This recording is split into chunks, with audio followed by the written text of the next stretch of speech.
یہ کہانی ایک کوا اور کوی کی ہے جو ہر وقت پکشیوں کو تنگ کرنے کے لیے تیار رہتے تھے۔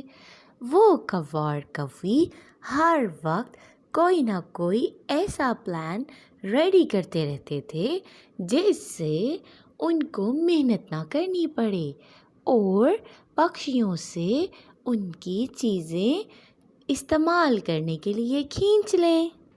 ایک دن کوا اور کوی نے اپنے دماغ سے ایک چیز سوچی کہ کیوں نہ روز ہمیں دانا کھوجنے کی تلاش میں نکلنا پڑتا ہے، تو کیوں نہ ہم پکشیوں سے ان کا کھانا کھینچ کر کھا لیا کریں، کیونکہ پکشی تو بہت معصوم ہوتے تھے، وہ جلدی سے بیوقوف بن جاتے تھے۔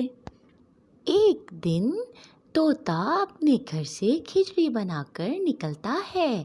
وہ کھچڑی اس کے ہاتھ میں ہوتی ہے۔ تھوڑی دور کوا اور کوی بیٹھے ہوتے ہیں اور وہ طوطے کو دیکھ لیتے ہیں کہ اس کے ہاتھ میں کوئی کھانے کی چیز ہے۔ کوا جی وہ دیکھو، طوطا ڈبے میں کچھ لے کر جا رہا ہے۔ ہاں گوری، چلو جاتے ہیں اور اس کو الو بناتے ہیں، اور اس کے پاس اس کے ڈبے میں جو بھی کھانے کو ہوگا وہ ہم کھا لیتے ہیں۔ پھر وہ دونوں کوے طوطے کے پیچھے جاتے ہیں۔ ارے رکو طوطے بھیا رکو۔ پھر اس کی آواز سن کر طوطا رک جاتا ہے۔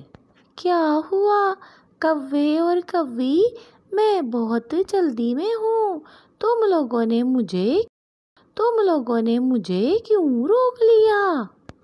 ارے طوطے، اس ڈبے میں کیا ہے؟ کوی بہن، اس ڈبے میں کھچڑی ہے جو میں اپنے گھر والوں کے لیے پہاڑوں پر لے کر جا رہا ہوں۔ ہم بھی پہاڑوں پر ہی جا رہے ہیں اور ہم نے گھر میں بریانی بنائی ہے، مگر افسوس کی بات ہے کہ ہمارے گھر میں نمک نہیں ہے۔ اگر کچھ نمک ہمیں مل جاتا تو کچھ بریانی تم بھی اپنے گھر لے جاتی، مگر اگر ہمیں کچھ نمک مل جاتا تو کچھ بریانی تم بھی اپنے گھر والوں کے لیے لے جاتے۔ ارے بریانی تو میرے گھر والوں کو بہت پسند ہے، ابھی میں جاتی ہوں اور اپنے گھر سے آپ کو نمک لا کر دیتی ہوں۔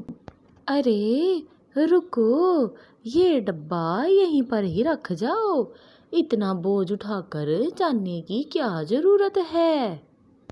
ہاں تم نے ٹھیک کہا بہن۔ پھر طوطا اپنا کھچڑی والا ڈبہ وہیں رکھ کر نمک لینے گھر کی طرف چلا جاتا ہے۔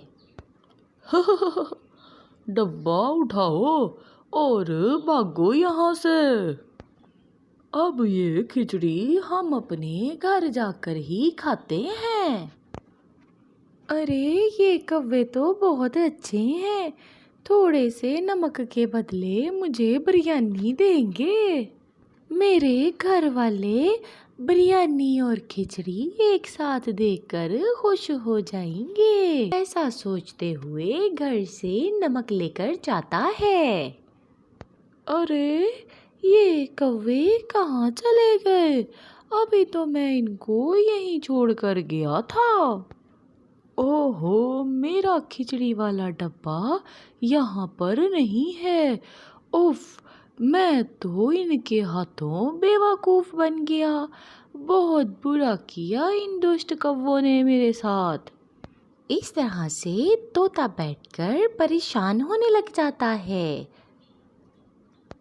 ارے کھچڑی تو بہت مزے کی تھی، بہت ہی لذیذ تھی، کیوں کوے جی، کیا کہتے ہو آپ؟